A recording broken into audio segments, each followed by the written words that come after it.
Hello everyone, in this video we will learn how to use slicer in Excel chart. So let's start Sim Excel, and here you can see I have data. So first simply select the entire data. You can just drag with the mouse and select your data. And you can use here the shortcut key Ctrl A to select the entire data. Then press the Ctrl T to convert this data in table. And here you can see the one small dialog box is open to create table. Just click on OK, and that's it. So your data is converted in table. After that, go to the Insert tab. In Charts group, click on the charts, those you want. So I just click on the column charts, and I here select the 2D column charts. Okay. I select here the 2D column chart. You can see the chart is created. Okay.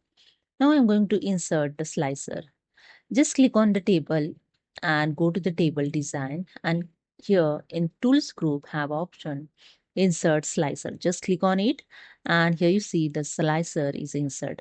Then select the slicer option. There are two column as per the your data. So I want detail as per the purchase ID. So select the purchase ID and click on the OK.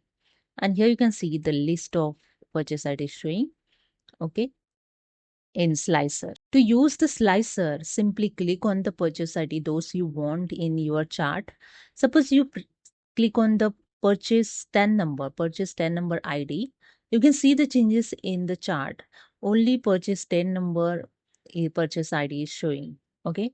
If you want to analyze the three purchase ID in your chart, just press the Ctrl key and select the second purchase ID, then select the third one and leave the Control key, and that's it. You can see all three purchase ID showing here. So you can analyze the only three purchase ID over here. Okay. If you want to remove this selection, just click on this clear filter option, and you can see the filter is removed. Okay. So hope you understood. If you like this video, please subscribe my channel. Thank you so much.